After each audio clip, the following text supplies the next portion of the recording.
What's up, Ken? Doing great, Rich. Glad to be here. Oh, shit. Man, you don't even know. This right here, this is my shit. Thank you so much for playing this. It has a special place in my heart right here. I haven't heard this in a long time. But you know it, don't you? You know it. You know these boys used to kick it down in San Antonio, too. Taco Land. Yeah, that was it. That's one of the first places that I played as a kid. That was like a long time ago. When I say kid, Rich, I mean literally I was a fucking kid. I was like 13. I may have been 14, but I think I was 13. And yeah, man. I had a little raggedy punky band. Mm-hmm. Raggedy. It was raggedy, but eventually we learned how to play. Shit sounded kind of cool when we moved around. We went down to Taco Land and we played. I think, yeah, they have a song called Taco Land, right? Yeah, they got a song called Taco Land. That's Eat Your Paisley. They recorded that album down there. I think I kind of fell in love with the Dead Milkman. I want to say like my senior high school. Oh yeah, right on. Yeah, that's pretty good. Was that later in their career or early? I was in a senior. And I started getting into them. I think that was like 92, 93 or something. Right on. Because I'm old and I've been through some shit. Listen, man. The reason why I had you play this joint right here because it made me think about the first time that I was introduced to punk rock music. Dead Milkman's one of your first punk bands? Dead Milkman is one of the first punk bands that you ever got into. No, that I actually I had heard it from a distance, but it was the first thing that I took home and had it in my hands. So what ultimately had happened is that I had a good friend, Rogelio Garcia. Okay, big up, Rogelio. Cool. I see you out D-Town. Are you still out there? Holla. Boom. Nonetheless, we met on the bus. We were being bused across school to go to our magnet school. And Rogelio Garcia, he was a skateboarder. I was a skateboarder too. So instantly we were attracted to each other. And he shows me 2 tapes. What, you skated? I skated. And then he skated. And then you're like, oh, you got a skateboard. Let's be friends. Right. You know, it was so much easier back then in those days. That's what I'm saying. For real. Man, it was obvious. I had the skater gear on. He had skater gear on. Yeah. I can't remember what I was wearing. Oh, I don't remember. I remember. Wait, hold on. What year was that? Bro. You were probably wearing some OP. Bro. Was it OP? Bugle Boy? I wasn't. What was it? Come on, tell me. I don't remember. It probably wasn't cool. Let me tell you that because it was. Dude, that all sucked back in those days. Early in my skateboarding career, you know what I'm saying? early. Before you knew anything about clothing, attire, and how to look cool. Exactly. Oh, dude, I used to wear some shitty clothes. Like, my mom used to give me this. Because I grew up really poor, and so every year, like the end of summer, my mom would give me this book, and it was fucking JCPenney. Damn. It was a JCPenney's catalog, and she'd be like, catalog? Dude, and I was like a fat kid back then, as I am now, I guess. But damn, she'd be like, "Mijo, pick the ones from page, whatever page," and I guess that was like her price bracket or whatever. Right. So I would end up like, "I want that, and I want that," and then we'd get these clothes. And then the motherfuckers wouldn't fit me. Then we had to go back to the mall and then exchange them, and it's a big fucking deal. Sure. But anyways, JCPenney's basically decked me out for the better part of the 80s. You just dated your ass, too. You said, I had a JCPenney's catalog. Yeah. I don't even think JCPenney's exists. Yeah, no, it does, doesn't it? I guess it does on the fringes. Yeah, it does. Nonetheless, Rogelio Garcia gives me these 2 tapes. Cool. What 2 tapes were they? First one, Big Lizard in My Backyard, Dead Milkman. Holy shit. Cool. Okay. Then he also gave me Bad Brains, Band in DC. You're lucky.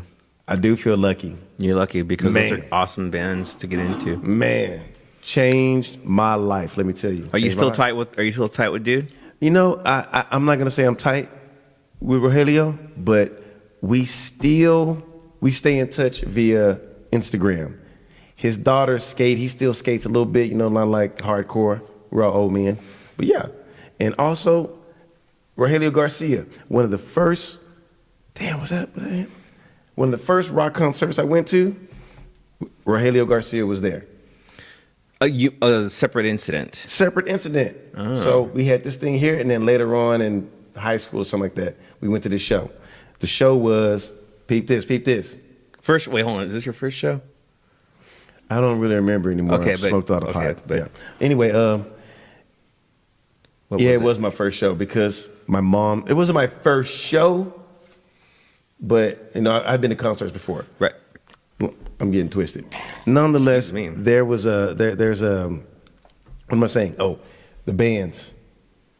247 Spies opened up with the first gig. 247 Spies. You don't know them. I hadn't heard them. You don't know them because they black. That's fucked up.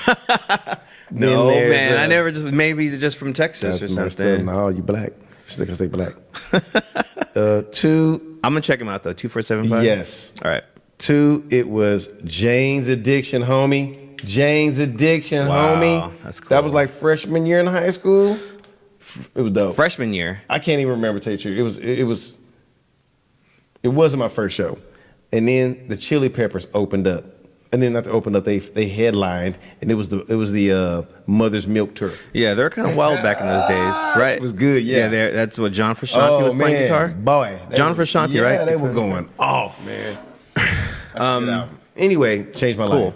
Changed my life. Right. It made me have this question, right? It provoked this thing in me, and I'm like, wow, that's when I first heard punk rock music, and I was curious. There's another layer to that, but I was curious. I asked you a different question earlier, but when did you first get into punk rock music? When did that happen? Punk rock music, I think that was 6th grade. That was at Hoover Middle School. That motherfucker was a magnet school. The only reason I wanted to go to that school is because it said magnet. I didn't know what that meant. So went to the magnet school, and that was like 86, 85. Yeah. No, I think it was 86. Okay. And yeah, it was right after that the space shuttle exploded. That was the following with year. the teacher on it. Yeah, man. The Challenger. God damn. Yeah, that's messed up. Yeah. We were watching it in class, and that Still shit happened. sad. Yeah, totally. Yeah, it's pretty fucked up. Yeah. Totally. Anyways, so I was in 6th grade, and then and one of my there was this guy named George Guerrero. I still see him whenever I go back to California, and he's like always fucking pick on me. And I remember he had these long skinny pants, and he had Exploited written across all the way down to his ankle, like in white spray paint. All right. And I'd be like, "Fuck you, fucking punk," and he'd be like, "That's fucking right, dude, and punk." And I was like, "What's punk?" And so, anyways, we hated each other for like 2-3 months straight, man. We'd like want to fight each other, and then one day, he's like, "Have you ever heard of Cryptic Slaughter?" And I was like, "No." He's like, "Oh, you got to listen to Cryptic Slaughter." I'm like, "I listen to Megadeth and Metallica." He goes, "Oh, I like Megadeth." Oh, there and it then goes. I was like, There it goes. "Oh," he's like, "You got any Megadeth?" I'm like, "Yeah, let's trade." So we traded cassette, or he gave me a cassette, and it was 7 seconds. And also shit. And then also he gave me or let me borrow a Dead Kennedys In God We Trust Incorporated. Yes, sir. So I took those two home. I let him borrow P Cells, but who's buying? And when I first heard, so the first punk band I guess I got into ever was 7 Seconds, and that was The Crew. The album was called The Crew, right. and I didn't know what straight edge was or anything. I didn't even know that they were straight edge till like years after the fact. But reading the lyrics though, that somehow never registered, but it did speak to me in the sense of that these punk lyrics were saying some really crazy shit. Yeah. And like really like Oh, yeah. Like they asked like one of the songs, I forgot what it's called, but Kevin Seconds says, how come everything I say is wrong and how come everything you say is right? Which really resonated with me because it just made me think about my mom and the arguments and fights that we used to get into over the clothes and music I listened to. Adolescence, baby. Yeah, that kind of shit. Mm-hmm. So yeah, 7 Seconds was the very first punk band I ever got into, and then Dead Kennedys. And then, of course, everything else after Damn. that. Then I clicked up with those dudes, and then we all became... I'm still friends with these guys, like Right on. this guy named Chris Orzaga. Yes, sir. He turned me on to a lot of cool stuff. My friend George Guerrero. I haven't seen him in a while, but he's still around. And Okay. yeah, there's this guy named Naui I went to middle school with also. We still stay in touch, and there's a definite camaraderie there. But I credit those dudes for turning me on to punk. And Right. yeah. I want to add a layer on that. You got something to say? What's up? I want to add a layer on that. Okay. That layer was in asking you that, posing that inquiry. It made me think about a question. I guess maybe I ask myself. You know what I mean? And that's like, when did I get into rock and roll or rock and roll. You know what I mean? I guess, and I realized I had always been into rock and roll. I had been around it, but in discovering punk music, it's as if it gave me something different. What I mean is by it changed my life is that I started dressing different. I started talking different. It gave you a different identity. A whole different identity, right? Yeah. And I'm gonna be honest, the feedback that I would get from both white and black people was always negative. You know, you always had your crew, right? You always had your few fools, but then it was then I think that I had always had a sense of racial identity, but then that racial identity was challenged when I began to enjoy punk music. I know exactly what you're saying. I know exactly what you're saying. You know where I'm So basically, some of your homies or people that you know or crew that you ran with, or friends of your crew would be like, "Oh, this motherfucker listens to punk rock music. That ain't what we do." Kind of shit. Sure, yeah. Like that kind of shit. Right. Yeah. And I'm not saying that I can't go back and say that I lost friends, but I know that our discourse, the dialogue, the way the dialogue around it was always as if I had left something. I had left something to become something different, and to become something else. And that something else was, of course, white. Ooh, man, that's so. Because it was. Is this how? That's what I'm saying. Is that just how you felt, or is that how you were being pigeonholed? I think that, in hindsight, when I go back and look at the experience, I know that I was being almost mocked and ridiculed for becoming white.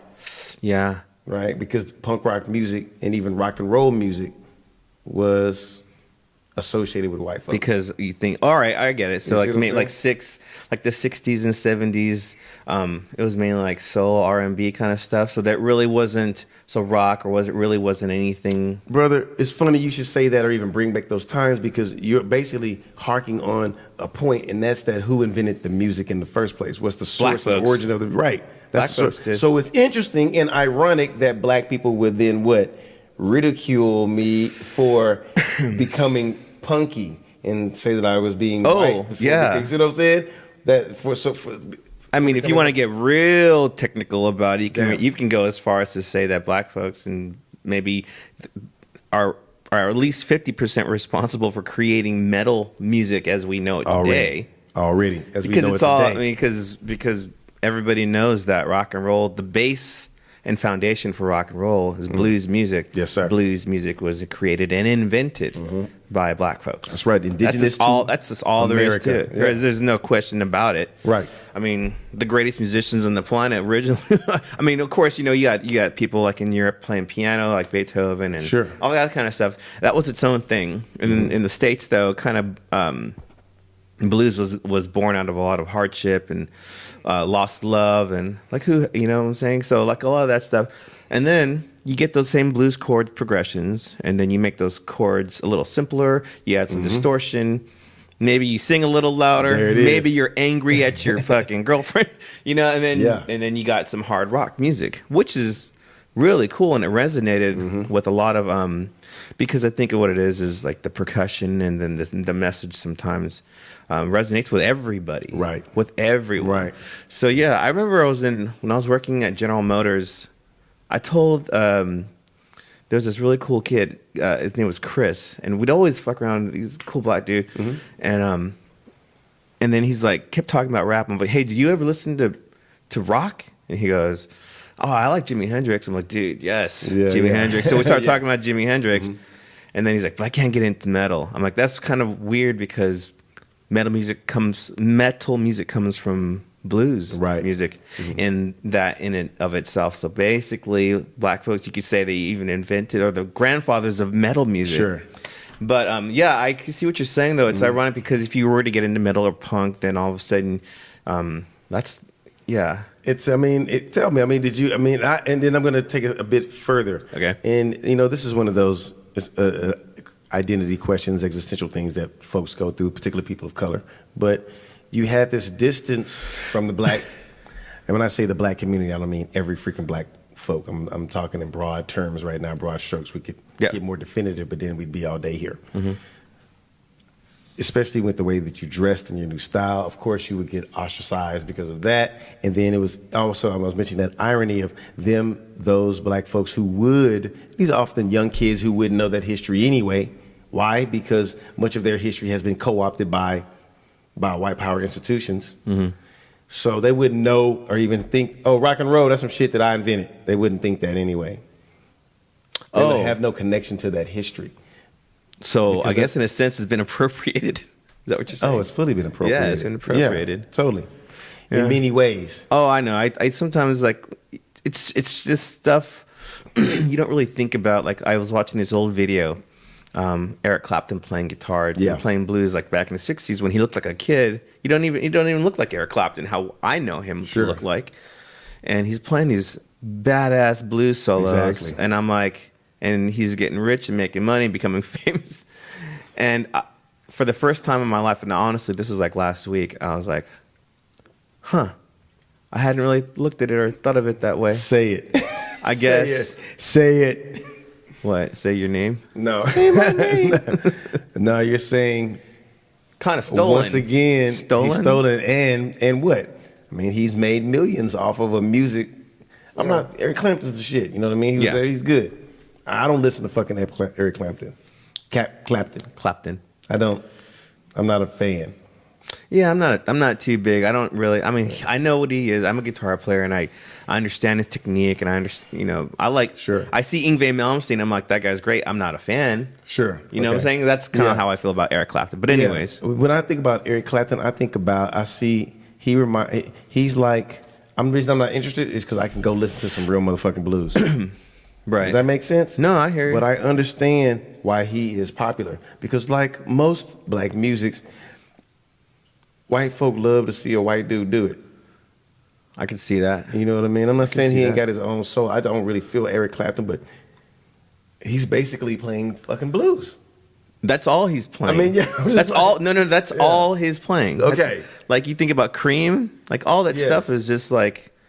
I mean, it's very good. I think Ginger Baker had a lot to do with that, but creating that sound. But he's always been he's known as a great blues guitarist. Slow hand. Right. See, I wasn't even thinking about that. I didn't mean to go that place on my tangent. But yeah, Eric Clapton is just like a continuation of that legacy of the appropriation of. I'm not going to say he appropriated, but of becoming successful from. Other, you know what I mean? Jerry Lee Lewis. Yeah. Elvis. I don't know I don't necessarily know for a fact or think if something like that was intentional. Because I remember if you like watching like interviews, he always says, talks about, Buddy Guy, Muddy Waters, all these great, amazing blues guitar players. And then, of course, Jimi Hendrix came around and he was the real deal. Yeah. A real black musician playing real blues music and fucking killing it, and basically real rock music. One of the only ones. I'm not sure if there was any. I'm sure that there was a bunch of black folks playing guitar and rock music at that time, but he easily dwarfed, and everybody was in his shadow around that time in music. Right. So I guess in a way he just sort of came back and just took the crown. All Jimmy had to do was die. Well, yeah, I guess so. He didn't have to die. I'm just that was a dark, sarcastic. Then all he had to do is had to die, right? So they can get that shit back. So they can steal that shit appropriately. Yeah. But I was actually thinking of my experience of having that distance within. I hate to say my own community, but with amongst African Americans. Yeah. And then to go into like your first punk spots and be the only black. Did that make you feel weird? Totally. Oh shit. Totally. I want to hear it. Tell me. I mean, I think the first place I ever went was Slip Disc out in Dallas. Slip Disc before it morphed into what became Common Ground. None of those institutions, punk institutions, exist anymore. Mm-hmm. Nonetheless, the first one I ever went to was a pretty safe. A straight edge show. You went to a straight edge show? I went to a straight edge show. Were you drinking? No, but I was on acid. I mean, like straight Oh, up. okay. Yeah, Well, we that's didn't know it okay. was a straight. That's okay. We Yeah. didn't know it was a straight edge show. Okay. And we happened to go, and there's a bunch of skinny vegan rock and rollers. They Wow. were kind of killing it though. I don't remember who it was. I'm being really honest. I spent a lot of time laughing Right. uncontrollably. Dude. But that was the first time. And as I subsequently went back and even began playing in his places, I'm not saying I was ostracized, but getting in on the inside was a process. You know what I mean? Like, just awkward. awkward. Yeah, awkward. Just awkward. Because I mean, back in those days, there was like like even in the Indian, especially in the punk scene, it was like common knowledge to not discriminate, not be That's right. racist. Yeah, totally. Not Totally. everyone's Yeah. equal. Yeah. We're all here together because Right. of this music and this message. Right. Which basically takes away what we all look like and what we're all dressed. And that was Sure. the cool thing about being punk Yeah. is it didn't matter. Yeah, It didn't almost. matter what you wore. I wasn't or dressed anything. that cool, I'm sure. So I didn't have my punk styles tight. Uh-huh. I'm sure. So I think I struggled to. I was awkward in that way. I don't know. No. I don't think that there's such a thing. I mean, maybe you had felt that way. Right. But back in those days, you could just show up wearing cargo shorts You're or right. anything. Yeah. Really. I mean, even if you look at pictures or videos of like old punk rockers, a lot of those guys just got white T-shirts and stuff like that. You're right. But, it did turn into a uniform and it was kind of, studs and all that kind of shit, just like metal music has that uniform. I think Robert Smith wrote a song about it. What's it called? Boys Don't Cry? No. It's shit. Punks Don't Cry. Jumping. Everybody Jumping else. someone else's train. Yeah, that's the shit right there. Yeah. He's talking about it, how eventually you were different at first, and then you're the original, and then eventually we're all on the same train. We're Such a looking the same good thing. fucking song. Dope dude. song. That motherfucker's that's my favorite songwriter right Was there. that yo. Plastic Passion was right after that too. So I don't even know. There are songs that I have not heard by. That was Cure. off of Standing on the Beach. Sunning. Oh no, that was off of that record. God damn it. I think you're right. Jumping someone else's train. That was the Standing on the Beach singles, right? No, well, it is on there, but it's on a record. I think it's their first one. FIREINCAIRO. That album. I don't even know if I have. I thought the first one was. Fire. See, that shit. I need some. I'm not an expert. I have pornography. I have a friend of mine. Was the first one. I have a friend of mine. Not that I have pornography. Oh, The album was called- I had. I've got. Who has pornography? It's Not just- me. Not me. Not me. I don't watch that shit. It was an album. Yeah. Oh, that was a really dark album too. That was a good one. Extra dark album. Oh, I love that one. Hanging Garden was on that So- album, right? Wasn't it? I don't think so. Hanging Garden? In the hanging. Oh no, thousand years. No, all of that is fucking from Now you're gonna make me forget it because you threw out. Nuh-uh. We got the world at our hands right man, you better now. Google that shit right now. Let's see that. Okay, wait, hold up. Googleize it. Google. I haven't heard that one. So no, and I just made that up. By the way, this is Kenny. Hey, This is one of my favorite, most awesome, cool friends. What's up, y'all? Peace. I'm sorry. I'm I know. gonna get the hang of this shit He didn't- eventually. Yeah, he let me start rambling about. Well, we already did because there's shit we want to talk about. I love Yeah. talking to you, man. Yeah, You're- man, equally. Yeah, this is no. Kenny has been here. It is pornography. I should know. No, I should know. Yeah, what- you should know, Kenny. I literally. Here it is. 100 years. 100 years. Yeah, pornography. 100 years. 100 Oh, you're years, right. Hanging Garden. Oh shit. I'm gonna tell you the truth. I got that shit on the tape, and I haven't, Oh, I it's haven't so- heard the This tape. is a good one, dude. It's the best. That was given to me for Valentine's by my first love. You know who? Really? Yeah, dog. She was fine, dog. She was from Cabo Verde. God damn, you done got one of us? Damn, man. She was from Cabo Verde. All Which is- right. I don't know. She's actually. What is she? What are you if you live 300 miles off the coast of Africa? I mean, That sounded like some Mexican shit right there. Yeah, no, they're from they're African descent. Oh, okay. Yeah. All right. She gave that to you, and then you're like, "This is the shit," and you're an awesome person for liking this band, or I'm gonna be honest. I don't know how I discovered The Cure. I really, really don't know what was the first song. We go back to the Googleizer. okay. Because I totally lost my. These are just their albums. I want to see. Yeah, go the earlier albums. What's the one that has? There it goes. Kiss me, kiss me, kiss me, motherfucker. Oh, head on the door, dog. Man, kiss me, kiss me. Oh wait, kiss hold me. up. Yeah, right there. That's the shit. I don't know I think this 1987. punk rock girl, Susie, gave me that. She gave me the tape. Susie. Yeah. She was fine. She was thick. She used to wear fishnet. Woo! And she looked like Nancy from the movie. Woo! Man. I'm liking this girl. Yeah. I might be in love. I might be in love with her. I was. But she taught me a lot about punk rock.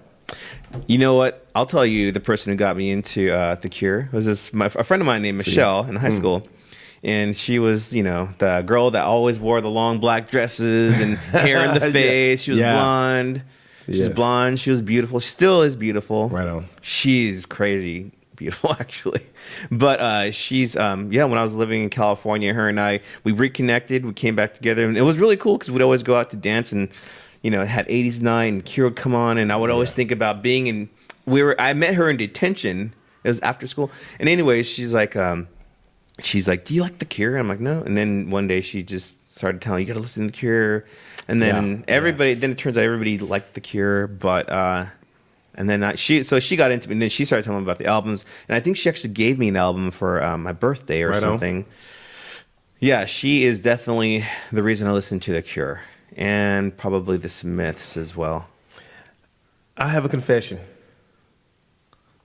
What's up? I don't know. No, I do know. What? I am not a fan of the Smiths. Really? I feel like I should be in that there are songs that I enjoy. But I am that guy that does not. You missed that train. I fucking just don't get it. Yeah. I just don't get it. I'm like that sometimes with some bands too. I just, I'm not, I hear it. They were a great rock band, unique as hell for that time. I don't know if they're a rock band. What are they? Yeah, modern not a rock band. Yeah, modern rock. Modern rock band. Or new wave or whatever you want. No, it wasn't new wave. It wasn't new wave. Modern rock. I call it modern rock. See, that's so hard because it was kind of new wave. Some of it was. It was alternative. I think The Cure was more new wave. Yes, sir. You said it. Yeah. No, but she had gotten me into the Smiths as well. Yeah. I love the Smiths instantly. I don't hate it. I like Morrissey, but I don't listen to Morrissey. I don't know the songs by heart. I always feel like lame when everybody's like, when they have that moment. Do you know what's a really that Smiths moment? You know what I'm talking about, dude. They have that fucking like louder than bombs. What it is? That fucking song. A couple of songs that come on. You go to karaoke. People are like, you're like fucking. You're reading. You're talking about. Are you talking about a specific song? Yeah. I already know what song you're talking about. One. How Soon Is Now? Yeah, and everybody sings it at karaoke. You're like, oh man. I'm the sun and the air. There it goes. Of a shyness that is criminally vulgar. I'm sun and air. Okay, you know what? That song is so popular that even I know that and love that song. There's another one. That's my least favorite Smith song. Really? I love that shit because it's all funky and shit, all English funky. I like that. What song? You don't know? That song that you want to talk about. Yeah, you know what I'm talking about now. It's kind of like, you're like, oh, that's kind of funky. Yeah. You know what's really a trip is that there's an entire culture of Latino folks that are just obsessed with Morrissey and the Smiths. Yeah. In California, man, you can go to a club and there was this band called... It's all Latino? A lot of it. I want to say, honestly, dude, I'm not... This is not an exaggeration. In California, there was this band, and they're still a band, and they're called... they're a Smiths tribute band. All right. And they've been hired to go, do the Smiths convention in LA every year, or Morrissey convention, or whatever it is. I think they have something every year. But they're called This Charming Band. And they play all the Smiths songs, and they sound exactly like the Smiths. The singer doesn't look like Morrissey, but he does a pretty good job at dressing up like Morrissey, got the hair like Morrissey, and his voice it's uncanny. It's like if you just close your eyes and listen. And just listen, and it sounds like the Smiths. Yes. So, but I would go see them.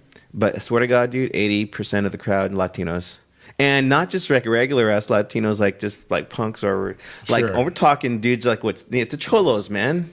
No way, I fucking dude. kid. I'm not kidding, dude. I love it. Not kidding. I was there. So one There's day. always that crossover though. There's always that little crossover. Because it's like you get these crazy ass looking tough dudes with tattoos on their faces and shit, and they got like their bandana hanging out, and they got the Cortez Nikes, and you're like, these guys are here for trouble. And then you see them, and they're singing all the lyrics word for word. That. I want to see that. I want to see that shit right there, dude. That sounds dumb. Man, it's always been like that. And there's the thing. And there's like little mini documentaries on like the Morrissey Latino connection. There's like it's a thing. It's a thing about Latinos and Morrissey.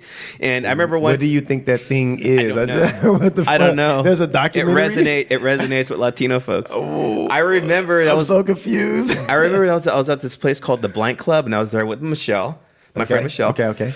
And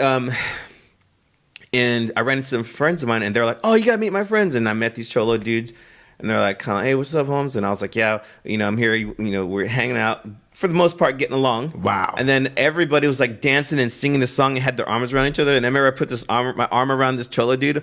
I'm all, and I was singing. He's just like, "Hey, don't touch me," all crazy and tough. And I was like, "Oh man, I'm sorry. I was just trying to be friendly." But yeah, man, straight up. That's funny. It was it's a fucking thing though, man. I'm telling you. That's funny. Yeah, you see people with like Morrissey tattoos. It's all like cholo style and stuff. But anyways, yeah. So that's a thing. That's the thing. Latinos and Morrissey. Okay. But when I start thinking about, can you Google that? I'm gonna Google Latinos. Yeah, man. You're gonna do it. I'll do it. You do. Okay.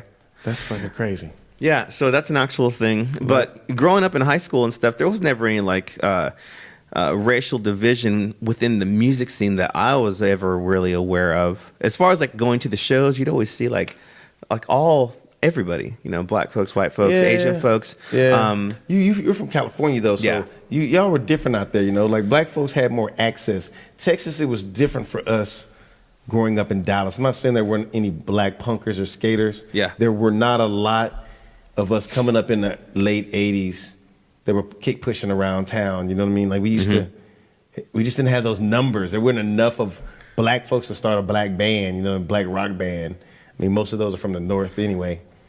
But I don't know. There was a band called Pure Hell, and I think that they were considered the first black punk band. And I think I remember. Are you sure? I think so. They're called Pure Hell. I think they're considered the first black punk band. Okay, I'm thinking of that other band. No, there's another metal band. Yeah, metal band. And they were called from like Detroit or something like that. Philadelphia. God, I suck at music trivia I know I suck at it too. I bring shit up and I can't remember the name of that band. That's why we need like callers to be like, "Yo, what was that black band from way back in the day?" Then they kind of they had that documentary about them, remember? Yep. And then that brought them back a little bit. They dope as shit too. Death. They're called Death. This motherfucker gets the prize. Sweet. This is how I do all day. I don't even watch basketball. I don't know what I'm talking about. Yeah. No, but growing up Latino in those days, like I was saying, man, there was groups. It was right around the time when black folks were wearing like cross color clothes and like with the African medallion and shit. Oh yeah. And I remember seeing that, and I was like, oh, that's dope, because Public Enemy opened my eyes to a lot of political issues I hadn't even thought about. Up until that point, I was just like listening to NWA, and then from NWA, it was just like Run DMC and all this stuff. But it was Public Enemy that kind of opened my eyes up to that kind of thing. And so that's sort of like when I started becoming like aware of like there's like a division here. And then because Latino folks would be like, well, oh, you listen to punk? We don't listen. We're Latinos. We don't listen to punk music, kind of shit. Right. And that's where I can identify you with that, because up until that point, I was just like very confused by it. But then I started listening to Public Enemy. They start talking about racial tensions and divisions and being, being looked at and judged. Right. And it really spoke to me. And I was just like, man, this is kind of like what I'm going through. Sure. There was a Latino club in the high school I was going to, San Jose High, and there was this a Latino club I wanted to be a part of, and the guy who ran it, his name was Sergio, and there was about 7 or 8 of them, but they all had a Mexican medallion. Oh wow! Right, like a little leather necklace. No, like the African ones. Yeah, but they had one from Mexico. Damn, that's that Chicano power. Yeah, and I was Sergio was a badass dude, man, and he was, and I had known him, and I remembered him from middle school, and then one day he approached me, and he goes, "Hey, man, are you hungry?" And I'm like, "Well, kind of. I haven't eaten." And he's just like, "Oh, dude, here," and he gave me $5. He goes, "We got to look out for our own, dude. You're Latino, man. I'm just me looking out for you." This was high school? This is in high school, and I remember I was like, "That's fucking cool. Like, there's a thing here, so I can't ignore this." So then I started bothering him. I'm like, "Hey, so how do I become a part of this?" You had Latino? never thought about that before? No, A certain type of... no, because all my aunts and uncles were just always like, "We're Chicanos," and that's this word, Chicano power and brown pride and Sure. stuff. But to look at a bunch of kids my own age organizing and becoming more socially and politically active and I see. in their thing, I became interested in that, and then I tried to join them. And he's like, "Well, I got to talk to the rest of the people. We have to have a vote on who we let into our club." And then I was downtown one night, and I was hanging out with all the punk rocker kids. All my homeboys are out there. We're just out there hanging out on the street in front of this coffee shop. And those were really awesome times. And I'm chilling, and I had green hair and I had dreadlocks. And then the Latino crew from high school walked up, and they're like, "Hey," and Sergio goes, "Hey, man, what are you doing?" And I was like, "Oh, I'm just chilling here with my friends." And then he turns around to his homeboys and he goes, "Hey, this is the guy I was telling you about, man. We should probably I was thinking maybe we should let him into our club." And they looked at me and they go, "Oh shit!" They're like, looked at me and they're like, "He listens to punk music and look at his hair. Latinos don't do that. Wow. Latinos don't do that." He's like, "He's not like us." You remember that He's shit? like, "We're too, don't Latinos. you? Fuck I yeah." can see it in your eyes. Because I could. Yeah. I remember just being in. I was like, "What?" Yeah. And he's like, "No, we aren't like that. You aren't like us. Sure. Kind of like we're above you, kind of shit." Totally. And I remember I went home and I told my mom. She didn't give a fuck. And I remember, but it just hurt. And I felt like, okay, well, I guess the punk rock community, this is where I belong. Right. This is the people that ain't going to judge me for being Latino or Latino enough. You know what I'm saying? Sure. Or calling me like a coconut, like I'm white on the inside, brown on the outside kind of shit. I never heard that shit. You know what I'm saying? You're the first person to say that shit to me. You said that to me a while back. What? Well, that's what they called me, man. Fucking coconut. What's so fucking confusing, because in elementary school, and I know you and I talked about this before, but in elementary school, I want to say it was around second or third grade, kids at elementary school started calling me a wetback. And so I didn't even know what the fuck a wetback was. And I was very confused because I'm like, but it was every day. Like white kids would come up to me and just be like, "You're a wetback. You're a wetback." And I'd be like, I didn't know. I knew that it meant something bad. And then one day I went home and I told my mom and I said, "Hey, they're calling me wetback. What is a wetback?" Right. And she goes, "Oh, those are people that come over from Mexico. We call them mojados because, when they come over, they got to swim across the river to get into the States, and that's illegal for them to do. So when they get here, their backs are wet. So people call them wetbacks." I'm sorry. That's fucked up, ain't it? Racial epithets are hilarious. And then so my mom's trying to explain it to me, but I'm not funny. But of course, my mother back then sort of perpetuated the stereotype, or not stereotype, but that idea, in saying, "Oh, no, don't worry. Yeah, you're not a wetback. You were born here," kind of shit. You're something different from me. So I'd go back to school, and then people would be like, "Wetback," and I'd be like, "I was born here." Like, but you're arguing with fucking kids. It ain't gonna make a difference, and it did make. But even back then, I just remember, like, they didn't treat me differently, but if we ever got into an argument, they would pull that card, like with kids and stuff. So I kind of gradually started like isolating myself. So man, it really sucked in elementary school, dude. It really sucked. But it wasn't anything. It didn't make me look at white people and just go, "You know what, man? Fuck white people." It was never like that for me. I never had that feeling of it's all them. You know what I mean? Even sometimes I would wait at bus stops and people would just like drive by me and be like, Beaner, like in a car or something. Yeah. Which was a funny thing to me because I remember Beaner from fucking Cheech and Chong movie. And was it Chong or was it Chong? It was Chong that wrote that song Beaners. Yes. So I was so whenever people call me Beaner, I'm like, well, that's I know what they mean, but it's still funny to me. Damn. Because I know, but I can't convince everybody.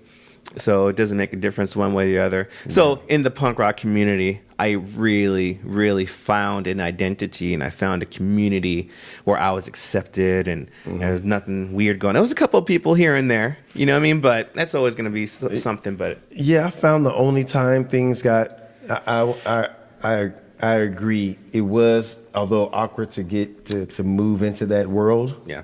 Coming from a place where I had never been around those people, you know, that the punk rock and how did you adjust? How did you adjust to that? What steps did you take? I think what made it easier for me was I played in it. I wasn't just a spectator. Mm-hmm. So because I played punky music, it gave me an inside to the community. So yeah, I would go to shows, but it wasn't long before I started going to shows that I started playing at the very. You were playing in a band? I was playing in a band. That's awesome. Yeah, man. How old were you when you were playing in the band? 14. Shit, I didn't play in a band until I was like fucking 16 or 17. Really, yeah, and the first gig, the first time but when we actually played out, I was already 15. Yeah. Yeah. So yeah, I was 15, and we played at a friend's party. There's my neighbor. There you go. Bye. Later, motherfucker. Oh, that's my landlord. Coming to get his shit. Later. I already gave him his money. Get the fuck out of here. God damn. Ass. Actually, he's a cool dude. But he's a cool dude. But he's one of those dudes that's like, hey man, so what's going on with you? And you're like, I don't know. Kind of had a rough week. He's like, all right, well I gotta go. I'll see you later. Like he don't give a fuck about. He just wants his money and that's it. Yeah, how was the kid? I'm like, oh, he's good, man. He's going. All right, cool. I'll see you later. Like, who cut you off in the middle of a sentence? And I'm like, all right, Gerard. I'll catch you. Why are you gonna ask? I'll see you next month, motherfucker. God damn. Why you ask if you ain't gonna fucking pretend at least? Have the fucking grace to pretend. Anyway, sorry. So there he goes. That was his shit fucking ruining our fucking podcast. My hilarious. Podcast, motherfucker. That's right. So anyways, I think there was oh God. You know who knows a lot about this? No. Is my friend Autry. Is it warm in here, man? I got warm, but I had too many clothes on. Okay. Autry, God, he'd know everything about this stuff. But there was a movie that was made. Oh, man. And it was all about what we're kind of talking about black folks and punk rock music. And oh, really? Even the singer from X-Ray Specs. Where it traces all this stuff back. Yeah. And then the identity thing and fitting in and following and all that stuff. You know, I'm happy, but I'm almost jealous and mad that I'm happy that there's an Afro punk scene now. And it's a formal Afro punk scene. Are you familiar with this? Yeah, I know. For at least Sorry, sometimes this is all I really talk. Continue. That was stupid. I don't know when it all began, but you know what? Hold up. Let me get this AC on. It is getting a little warm. Get it popping. Hold up. Get it popping, baby, like Rico Nasty. Cool. So at least we'll get some air in here. You're right. The hour does go by fast. Told you. Is it already an hour? Not yet. Well, I'm timing. So, yeah, we're trying to keep it somewhat organized. 38 minutes. Oh. We're at 38 minutes. Okay, perfect. So, yeah, fortunately for me, bless you. Okay, Afropunk. Oh, yeah. Go ahead. You're going to say something? Oh, no. Yeah, I don't know anything about Afropunk as far as what you're saying. Like I know growing up, I always saw black folks at the punk show, but Afropunk. There's a band here in Austin called Blaxploitation. Have you heard of them? Yeah, I have. I don't. They're rowdy, dude. They're like I want to see them. they go nuts. I Yeah, wanna see they're 'em. good. They're good. I think they play a weekly, don't they? I don't know if they play See, weekly. that's what we got to get that shit popping. Like, so we have some weekly shows. You want to people listen to check out. them? They're cool. Hey, let's check them out. You might as well. You mentioned them. Yeah, But there's a whole new, more formalized, and I mean, Afropunk just ended in New York a couple of weeks ago, and it's a festival. It's a That's music pretty- festival. that's cool. Where they bring together all these rockers of color, and they fucking play. They play. Wow. Brown kids should go. They should manage that shit. Oh yeah, I'm a homeboy Brown kid. So this was a song called looks like their latest one, Education Destruction. I've seen them a few times. Let's check them out. I want you to listen to them. I've seen them. I'm curious. I'm curious. All right. See this. That's all. This. Oh, that's cool. Let me see. It's a whole scene. I've seen this. Yeah. And weekly mixtapes come out. It's good. They're good, right?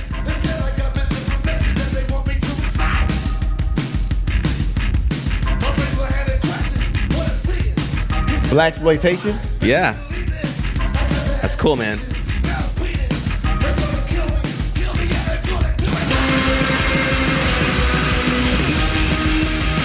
Wow, who played drums in this?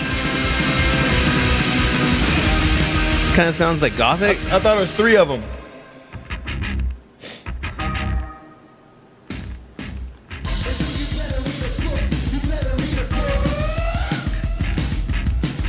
It's kind of heavy. Who recorded this? I don't know. Oh man, I'm so curious now. here's this other one. They have this other song here. This is an older one. All right, what is this one called? This one's called FEMA. FEMA. Our friend. FEMA single. Okay, not that type of FEMA. Huh? Not government FEMA. Oh. Hot days, cold nights, old pipes roasting. Through the gutter, see the scene. Foggy on the street lights, move through like a ninja tiptoe. Is this the same band? This. No. I think it is. Yeah, it is. Yes. Wow, I hadn't heard this one before.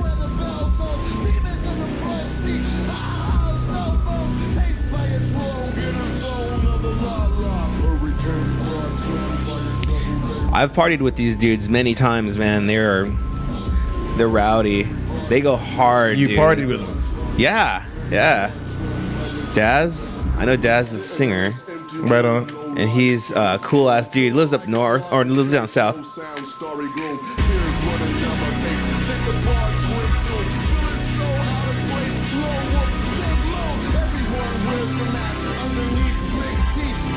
Yeah, they've actually played at. They played at the. They played at that festival you're talking about. Oh, Afropunk? Yeah. Right on. Yeah, I'm not I know for a surprised. fact that they have. Yeah, I wouldn't be surprised. I've never even tried to pay attention to these guys. I'm gonna tell you the truth. I just saw a freaking advertisement. I was like, why does it say blaxploitation? That's when I started getting critical of shit. Yeah. I thought it was like Austin has a way of like taking black shit. and Right. fucking, like seriously. Yeah. And just like whatever, like black neighborhoods, everything. They just take them. Anyway, so I thought it was something exploitive like that, and then I realized, oh, this is some art shit. I gave him a pass because there was a black guy in the band. No, So I they're was like, all black. In the are they all black? think I don't know. no, I think that they're now that they have an actual drummer. I think that dude's white. Okay, because there's White like 2 of them that have. I think They had a female- and masks on. They had a female guitar player at one point, and she was awesome, man. Okay. Dude, she looked so mean when she played. I was like, that girl right there she looks rugged, and she's playing like a champ. So, but anyways, cool. I'm curious. They seem to be pretty prolific. These guys. Oh yeah, man. They're very outspoken. They're very. I think they have. I thought they had a whole entire album, but I guess they're just 2 singles. Well, that's cool. It's more than what I got. I don't got shit. Yeah. Well, very good. Awesome. These dudes. But yeah, I know what you're saying about Austin having a way of taking everything. Yeah. Yeah. I mean, I always seriously a taco. I grew up in Dallas, and a taco was $1.25, $1.50 max. Max. You come to Austin, motherfucking places open up at taco, and it's a $3 taco. Yeah, they'll open up- $3.50. Yeah, they'll for a get taco. same taco, add cucumbers, and then there's fucking. Same motherfucker. They went to HEB or wherever to get them. They went to Fiesta to get those bell peppers.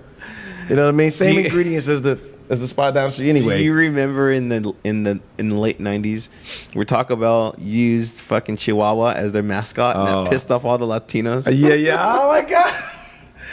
I was like, yeah. who gives a fuck, really? Yeah, And I remember some Latinos like, oh man, they could have at least used like a pit bull or something. I'm like, your identity is not a fucking Chihuahua, but there is nothing Mexican about Taco Bell, that's for sure. Right. Other than what it tries to be. You see, but the thing is that you wouldn't even get that kind of pushback if you didn't live in a white power state. You know what I mean? You didn't live if people weren't in a place where they had suffered some injustice, you know what I mean? Like, Well, we had talked about this, I think, previously about that article that I shared with you. oh yeah, So what are your Right. thoughts on the article? Okay, so the article was written.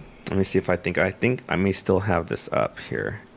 Or I sent it to you. you sent it to me, and Tell me you read it. no. If you didn't, that's okay. I'm admitting it. I'll learn you. You just sideswiped me right there. I'll learn you. I was not ready. I thought we were gonna table that one. Well, that what you were just saying sort of reminded me about this article. You should go ahead. basically. You just made me forget what I was saying. There was I was saying something. Sorry. Oh, about the appropriation Yeah, and shit? yeah. So, and I'm just being silly right now, but for real, why all these white bands coming out? Black Lips, Black Lips. Black Keys. Why all the bands want to be black? See? Think about it. Mm-hmm. Psychological, dog. Yeah, you had mentioned unconscious biases, Yeah. and unconscious motives. Because I'm being silly right now, I'm sorry. subconscious or unconscious. I have to, if I could just, I was being silly about the bands. Oh, okay. Even though it is kind of ironic that all these white bands want to label themselves black something. Black Keys. Black Keys. Like the black keys on the piano, but the music they play is generally blues. Correct? They do. Right? They do. I'm just annoyed. No, I can see that. I see that. Yeah. Oh, you were talking about the damn you think Chihuahua. about- what'd you think Wait a of- minute. You're talking about the Chihuahua. Yeah. Again, I'm just to go back to that. I could see why why you wouldn't take offense to it. Why some would not take offense to it, right? Right. Because maybe you're not carrying that shit on your shoulders. But That's not my identity, I suppose. Is that what you, like? I didn't really identify with because I got turned off by Sergio and his crew back in high school. I don't know if I considered myself punk and that we're all equal. That's kind of what my deal was. So it didn't really bother me. But you're right. If I'm wrapped up in my identity in my skin color, then I could see me being offended by Chihuahua. Yeah, but see, it wasn't about skin color. It was about perceptions. I feel like it was much deeper than that. When the thing with the Chihuahua, and I haven't gone back and studied it and thought about what the arguments were, but if I remember correctly, number one, it's a damn little Chihuahua, which is like and it was a male voice. And it was Talking in Spanish. That not- motherfucking shit was racist. Wasn't There, it? it was. See, it might not even be racist, but it pushes buttons. It pushes buttons when you have this almost emasculated male character that shows up in the form of a little bitch dog. You know what I mean? Yeah. I think that that's. It's a problem of in addition, it's a problem of representation, and the Hollywood and the other institutions of media have not done a good job of portraying people of color in a very positive light. God, it's so hard. It's so hard for them, man. I imagine they do us wrong in every show. You know what I mean? Like there's those typecast of thug and gangster and narco and they're switchblade carrying. You know what I mean? There's all these typecasts, or the lazy Mexican, yes senor. You know what I mean? Yeah. It really touched buttons like that. Like really, Taco Bell. That shit was kind of funny. It was annoying. You know what I mean? It was funny and annoying. It didn't bother me at all, maybe it would be okay if we didn't have a system. It didn't have a legacy of people being discriminated against systematically like that. But I'm curious, it brought you to this article. What were you going to say?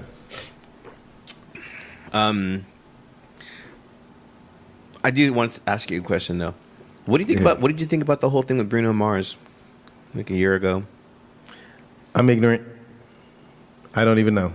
Okay, so I guess Bruno Mars, sort of capitalizing.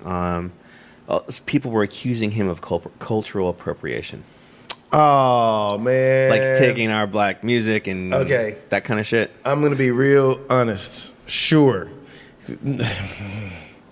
I understand why they would say that. And two things. Bruno is just a player in the game. He's a $1 million player. But a producer brought those songs to him. And he just performed them. And he probably wrote lyrics with other people and performed those fucking songs. He was not thinking about, even though he may have and should have been as an artist, thinking about the fact that that shit was some of the classic ripoffs. You should play some of that shit, but maybe we shouldn't. Those songs, yes. To me, it's not I don't think it's a cultural appropriation thing. I see it more as an artistic ripoff. And he should pay everybody whose style he took, because it came from that 80s era. Yeah. That funky ass 80s electronic ass area. It was funk and electric, and then all those bands, the Gap Band, Cameo. I could go on and on. There's so many bands that I'm not familiar with Bruno Mars. Holy shit. Is he cool? I don't know. I mean, that's a talented motherfucker. You know what I'm saying? That motherfucker talented. But he's not a white dude. No, he's not a white dude, but that doesn't mean that you can't appropriate some shit and make it your own. You know what I mean? It's still cultural appropriation. He's still doing that cultural appropriation, although for his own selfish fame. Is it cultural appropriation, or is it just like I struggle with that. Like I said, I think it's more of an artistic ripoff. I think I might be thinking. Sometimes I feel like, are we thinking too much about these things, or is it just like no, we're supposed to? Because back in the day, like Beethoven would write a symphony, right? Right. The next cat would be like, I'm gonna take what he did and I'm gonna make it better. And then it's this competition. At that point, it's just stacking and stacking. Then same thing with rock music. Some person like Eric Clapton heard Muddy Waters or somebody. All those motherfuckers, and the Yardbirds, the Beatles, they were all the Stones. I'm gonna do this, but I'm gonna do this better. I don't think that they were just like, I'm gonna steal this shit and just say that I made it. Right. Because a lot of these cats back in those days were like, when they were interviewed, they always gave shout outs to the people that influenced them. They rarely took those people on the road with them, though. People didn't get rich like they did. I'm just pointing that out. That's just a record label situation, though, isn't it? It's a contract. These musicians, because the way it goes to musicians is like, if you're the artist and you write the song, you get the credit. It doesn't matter who you have to get on there to play the album. Right. I'm or just talking about tour with you. Yeah, they could have, definitely. It could have been one way of responsibly ushering that tradition into the, you know what I mean, that they are capitalizing off of. Yeah. That's a lot to think about, right? Yeah, that's a lot to think about. But I'm saying, in hindsight, and in the future, we should be thoughtful about taking other people's shit, and if we do, maybe bringing them up along with us in a way. They could have went on. All those guys could have took the musicians that they loved on tour with them. I know Eric Clapton played with many American blues artists. I know he did, and it even took them on tour. But that didn't often happen. You know what I mean? There was no complete marriage of Beatles and Yardbirds and there's like some black, but there's John Lee Hooker and all that. I saw John Lee Hooker, dude, back in the 80s. He was old though. He was like on a But I'm saying people like John Lee Hooker, Robert Johnson, except with the exception of Robert Johnson, I don't think he really necessarily had the opportunity to enjoy the fruits of his labor. I think he was killed, or something. But no, I believe that these guys, in and of themselves, as a show, like B.B. King, like there's like Robert Cray, like they're legends. Yes. Freddie King, like these guys had their own thing too. They weren't necessarily as giant as, say, Clapton or Jimmy Page or Jimi Hendrix, but they were. Maybe that's fair. They were still there. And if B.B. King went and played a show at Frank Erwin Center, guess what? It's going to sell out. Because he's one of those A-list blues. Let's go back. Okay. I guess that they just weren't filling up arenas back then. You know what I mean? They weren't filling up large concerts. That was a different time. Santana was. But I guess if I go back to those days of Hooker and them, we're talking 60s and 70s, and the culture of blues music began to change in the 80s and things like that. Is it a music art culture thing that's sort of like just being outdone by the next guy, or is it actual culture, like the culture of a race is being appropriated, or is it just music? Because I think it's just music. Back to Bruno Mars. Yeah, I think it's just music. When it comes to blues music itself, I do feel that it is an appropriation. It's something that it's an appropriation, but it's going to happen. Things are going to get appropriated. It's inevitable that the dominant people in the society, the talented people, are going to be able to not only pull that piece of thing from somebody else, but then take it to another. I'm saying it is inevitable that in our scenario, white people are going to profit more from a fucking taco than a Mexican person is going to profit from a taco. Does that make sense, what I just said to you? It could. That they're going to profit more from blues music than a black person ever could have. Because they're the ones writing the checks. I could see that. You know what I mean? Yeah. And it could be, maybe it's just a trend. You can call it the trend. It's just, this is the market. You can call it what you want. But if blues wasn't treated in the same way that rock and roll was treated, those guys didn't get the same type of record deals and the same type of contracts. And you know what I'm saying? That. Because of fucking discrimination. That. You know what I mean? So lack of education. Oh yeah, yeah. Man. Maybe some of these schools couldn't read or something. Yeah, and some of your more successful ones that the BB Kings. The BB always come back to BB King because he's one of the most commercially successful motherfuckers ever. Because he's like fucking Willie Nelson famous, dude. Because his business, he learned because he learned from all the exploitation that all the people that came before him suffered. A lot of who also all the black guys. So, but if in that situation, or actually on that note, what would you say about Motown? Motown was it black owned, black producers. Not producers. Actually, I knew one of the. I'm friends with one of the old Motown dudes. Wow. His Greg Jordan. Well, I don't know about it. Yeah, he used to be an intern for Motown. Him and I, Greg Gordon is his name, and so he was telling me Billy back in those days. So, not necessarily completely black run, but black owned, put out black music. That's right. But in those business processes back then, those players that played on those albums never got fucking shit. I know. They got fucked. That's right. They got fucked six ways to Sunday. That's a whole other level right there. So I'm saying they made the fattest shit, and then they get paid nothing, hardly anything, and no recognition. People had to go back and be like, "Wait a minute, who played? On Jermaine Jackson did not play bass. Did not fucking play that bass line on ABC. No, fuck no. No. Who did that? James Jamerson. I never knew that. How did we find that out? Because we got to do a whole bunch of fucking research on the album, who produced it, when it was recorded, where it was recorded. Wait a minute, did they have a live thing of them playing? Is he just fronting? Yeah, dude, I never played. You think no? The people. Okay, when you listen to ABC, yeah. The people that are singing, I'm so ignorant. The Jackson 5, they sang, but I think Motown had like house players. Right, house players. They were just like, all right, we need you. We're Jackson 5 doing an album. We need James Jamerson, and that's all I'm person I know actually. But there was like a handful of these guys, cats that would go in there and just fucking kill it. Yeah. And next thing you know, they got a hit album, and Jackson 5 is rich forever and famous forever. And then what happened to these dudes? Yeah. Who wrote that bass line, or who put this fucking music together? Right. You know what I'm saying? The music business is dirty. Is dirty 100 ways. You know what I mean? But so I guess to go back to the point is you see the exploitation of just people in art. I guess. Right. Not necessarily. Could it be? I mean, I don't. We would be remiss not to discuss the racial aspects of that exploitation. We would be remiss because it's all about being analytical and being thoughtful. We would be remiss to not think about how women are being. You know what I mean? If we want to have different outcomes, then we have to think about the way We have to be reflective. Dude, you know what, man? I was thinking about this today, and you know, back in the day when I was like really young and I was like really politically charged and active, I would like put my arms around people, black folks and white folks, and I'd just be like, you know, we're all the same.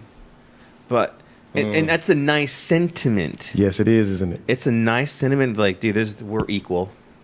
We're equal. You look at a woman, we're equal. Right. You know, but the fact is, we aren't equal. It's just not. I'm not a black man. Mm-hmm. There is no way that I could look at you and go, you know what? I get it. Sure. Like, I could understand, but I'll never know what that's like to be in your shoes, just as you would me. Right. Just like as Right. a white person to a black person or a Latino person or an Asian person, I always feel like there's a struggle there.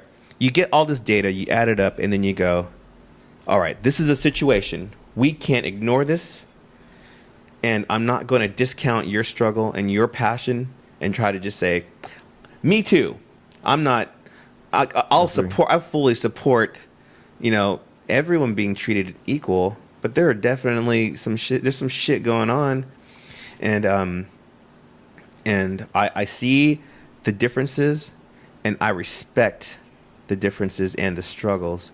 And I guess, you know, the only thing you can do is just to basically put yourself in this person's shoes and try to be them as much as you can, but you'll never be them. You know, you can't look at a whole entire nation of black folks going, hey, we're afraid of the cops, and just tell them it's all in their fucking head. That's dismissive. That's rude. That is saying that's discounting your struggle. And the data proves differently. Right. You know what I mean? That's before we couldn't prove it, but now the data shows. Yeah, man. And same thing with, like, I see women's struggles too.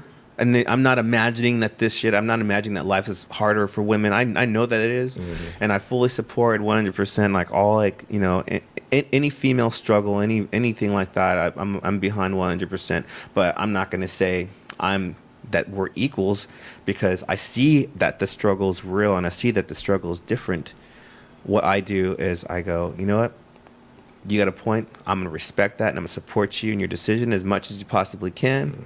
As much as I'm able to within my skin, you know, to do what I can to identify as much, but I will never fully know what it's really like to walk down the street as a woman. You know what I'm saying? Exactly. I'll never, just like as a black man, I wouldn't know what that is. That's how. But I could see it. I could see it, and you see the differences, and you respect it, and you do as much as you can to look at people and just feel and say, hey, we're different, but let's talk about these differences. You know, it's but there's so many fucking dumbasses out there. It's fucking. I don't think also, to piggyback on what you're saying, I don't think not.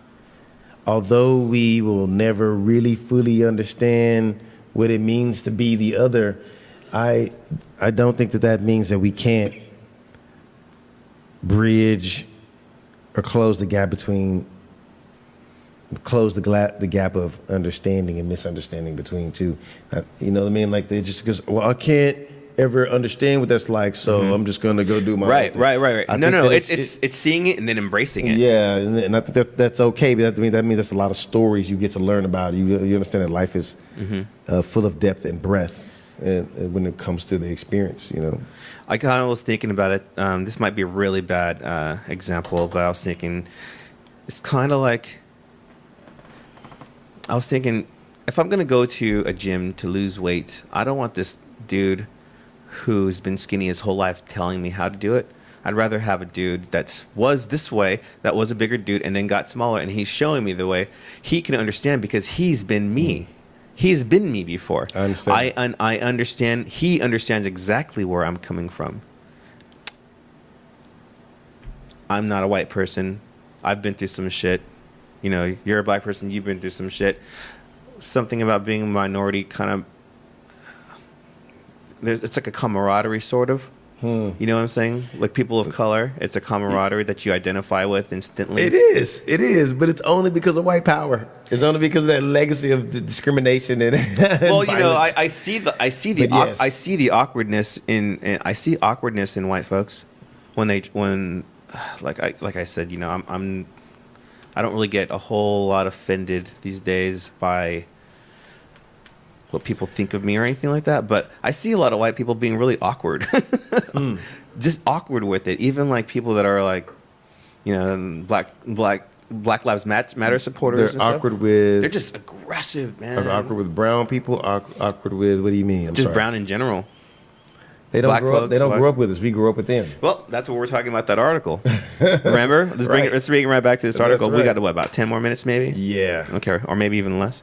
There was an article that was written by this woman named Margaret Hagerman, and the title of this article, and it's on The Atlantic. I'm not sure what type of. It sounds to me, and it looks. It's a great magazine. Is it gray or is it? Magazine. It's a critical magazine. It's critical. I'm sure some people would argue that it's a more left-leaning magazine.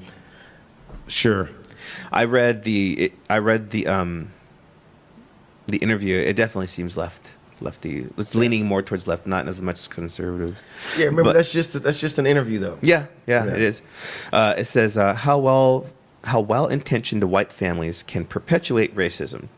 So I think, and I haven't read the book. I only read the article and I read the interview. So I'm not saying I know everything about this book, but I'm saying that the general idea of this book is that this woman, and she won't say where or what town or anything, but basically spent 2 years following middle-class families, middle-class liberal white families.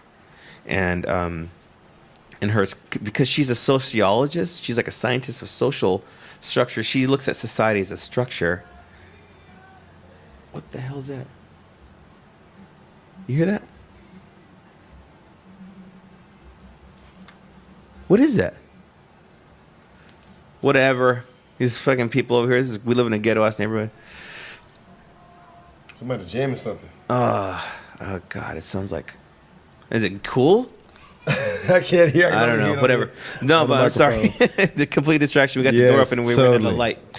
So anyways, no, so she's basically saying that because these people, these white liberal folks in these middle class areas they give their children, because they care and love their children, is what I took from it, because I'm a parent, that the way to break down these social constructs is to send your children from the middle class school to a broken down hardcore school and vice versa, and mix the children together so they can grow up without perpetuating this idea of what their children's idea of what racial identity is all about.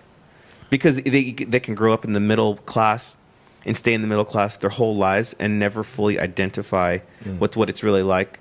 So basically she's saying, don't send your kids to a good school, send them to this school over here so we can start breaking down the social constructs and all that kind of thing. I could be totally wrong though, but that's kind of sort of what I took it. I want to read the article. I guess I feel bad. I know, man. I feel like that article 3 days ago. I know, but I feel like this article requires us to have a pre-discussion on that. Okay, let's go ahead and just do a little. I'll just read it. Let's do that. Okay, so Joe. We should probably pick up there next time. Okay, you want to do that? Yeah, let's do that. Okay. I'll be All into right. that. So I guess we have to get going here. We're just now we're 8 minutes past what we're supposed to be You're going. opening the can. I know, me. man. That's where we're You're stopping. opening the can for me. I'm like, yeah. All right, cool. Hilarious. Well, I guess let's listen to some. What do you want to listen to before on the closing music? Well, I told you the first 2 tapes that I got was Dead Milkman and the Bad Brains. So I'm gonna say it's been a pleasure being here. I can't wait to come back again and maybe we can continue this discussion. Yeah, we should again. But I think we should play Bad Brains Sailing On from Band in DC, because that's fucking how I'm kind of feeling. It's a Friday, hanging out with my man Richie Rich. Woo! Man, these streets is hot, baby. They've been hot this week, baby. They done been hot, They man. done been hot. The weekend's coming. All right, I'm gonna say, don't call me. Call Rich. Kenneth Loyd, one of my most favorite motherfucking people. Yeah, man, a pleasure. One of my most favorite people on this planet right here. This guy's Pleasure. cool. Yes, sir. Yes, sir. Here, maybe we have Reese on with us next time. Yeah, I want to come back and share some and do like a music thing where we talk music and share some music. Okay, we can do that. But I want to get to that article, motherfucker. All right. Well, shit. I sent that fucking thing to you like 4 days ago. God. Don't feel bad. I read it. I I didn't do read my it for the homework. first. I read it for the first time yesterday morning. Gotcha. All right, so Kenneth, thanks for coming on Release the Bats podcast, and we're going to go ahead and have another one, which I feel obviously through the podcast and listening to folks talk, Part it's a two. lot better. And I have my own ideas, and I have a lot of friends that aren't really as inclined to know that I think about these things a lot. I just don't post about them on Facebook. The thing about posting is you For the best. can't read. You can't read the sarcasm. best. You can't read sarcasm. You can't read what is being, because everything comes across so aggressive in a real discussion. So I don't ever really fuck with that. So, anyways, Right. on that note, I love everybody. Thank you guys for watching. Thanks and again. let's listen to this. And Kenneth and I are gonna pretend like we're talking. Yeah. Thank you so much, man. So much fun. Yeah, no problem. Is this Peace. shit working? Yeah, it's working, baby. It started off smooth Oh, and no, slow wait, like hold on. that. You know how it's got it. That was it. No, it wasn't.